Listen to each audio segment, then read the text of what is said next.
आमदार संदीप क्षीरसागर यांच्या दबाव तंत्राच्या विरोधात आता बीडच्या जिल्हाधिकारी कार्यालयासमोर आंदोलन सुरू आहे।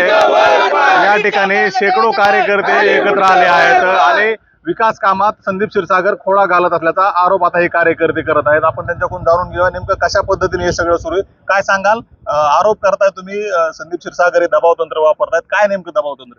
दबाव तंत्र म्हणजे आता 2 दिवसाखालीच लोकनेत्या पंकजाताई साहेब यांनी विषय जो मांडला परळीमध्ये की घरकुल असेल किंवा विविध विकास कामे असतील, ते विकास कामं जर अधिकारी जर संबंधित आमदार महोदय यांच्या याच्यावर सांगण्यावर जर रोखत असेल तर तुम्ही संबंधित पालकमंत्री असतात अजितदादा यांची बोलावं।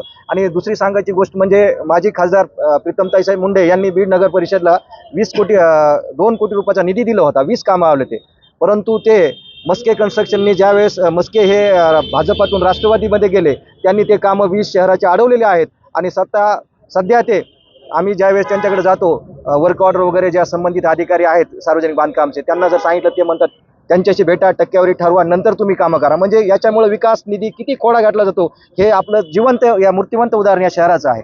नक्कीच आपण जर पाहिलं तर संदीप क्षीरसागर हे शरद पवार गटाचे आहेत आणि अजित पवार हे स्वतः या ठिकाणचे पालकमंत्री आहेत, परंतु ते मात्र मोठमोठे होर्डिंग लावून अजित पवारांचे आभार मानतायत आणि दुसरीकडे निधी अडवल्याचा तुम्हीच आरोप करताय। अहो, आव आणण्याची पहिलीच कला आहे ना, ते होर्डिंग लावायचे। पालकमंत्री म्हणून अजितदादांचं जे कर्तव्य आहे ते जिल्ह्यासाठी ते कर्तव्य पार पाडण्यासाठी त्यांचे अतोनात प्रयत्न आहेत। त्या निमित्तानं जिल्ह्याला वेगवेगळ्या हेड खालून फंड देण्याचं काम अजितदादा करतायत।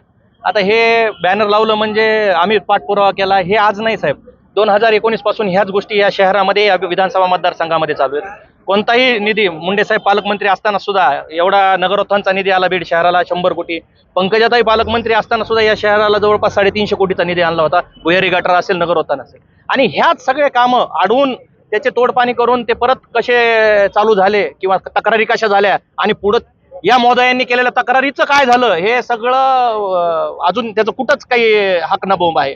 आणि मग हे सगळं करत असताना सामान्य कार्यकर्ता वेगवेगळे, आता इथं आमचं दुर्दैव असं आहे की आम्ही सत्तेमध्ये सहभागी असलेले 3ही पक्षांच्या कार्यकर्त्यांना मिळून धरणे आंदोलनाला आम्हाला बसायची दुर्दैवी वेळ आलेली आहे। आणि आम्ही विधानसभा निवडणुकीमध्ये असेल, लोकसभा निवडणुकीमध्ये असेल, आमच्या पक्षाचं काम, आमच्या पक्षाची ध्येय धोरणं खालच्या स्तरापर्यंत रुजवण्याचं काम करणारा हा कार्यकर्ता इथं येऊन विरोधी पक्षातला आमदार जर आमच्या मानगुटीवर येऊन बसत असेल तर आज आमची केवलवाणी परिस्थिती झालेली आहे।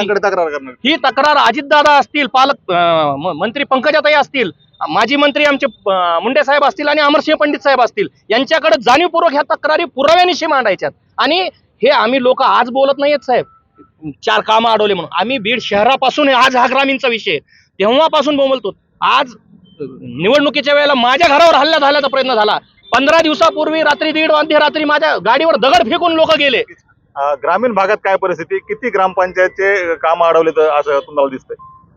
जवळजवळ 150 ग्रामपंचायतचे काम अडवलेली, परंतु काय इथं सरपंच लोक कुणी इथपर्यंत पोहोचू शकत नाहीत। नको कशाला रोज घ्यायचा आमदार साहेबाचा म्हणून इथपर्यंत कुणी येत नाही, परंतु दबक्या आवाजात मागे चर्चा करतात किंवा आम्हाला डायरेक्ट अधिकारी सांगतात की त्यांचं काय आहे ते मिटवा अगोदर, त्यांचं काय आहे ते विषय त्यांना भेटा अगोदर, त्याच्याशिवाय त्यांचे बिलं सुद्धा लिहून दिले जात नाही।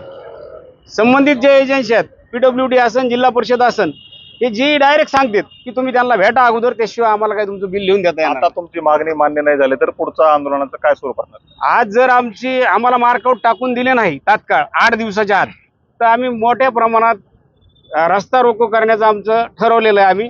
आणि जर जे काय उद्या शासनाचं नुकसान होईल त्याला हे प्रशासन जबाबदार असेल।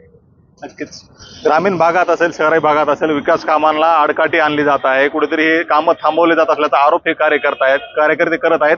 दुसरीकडे पंकजा मुंडे यांनी 2 दिवसापूर्वी भाषणात देखील सांगितलं होतं की विकास कामामध्ये आडवं येणाऱ्यांना मी सहन करणार नाही, त्या संदर्भात कारवाई करण्याचा देखील इशारा त्यांनी दिला होता। आता या कार्यकर्त्यांच्या आंदोलनाला यश मिळतं का आणि यांची विकास कामं सुरू होतात का आणि ग्रामीण भागातील विकासाचे प्रश्न मार्गी लागतात का हे पाहणं महत्त्वाचं ठरणार आहे। उदय नागरगोजे, पुढारी न्यूज, बीड।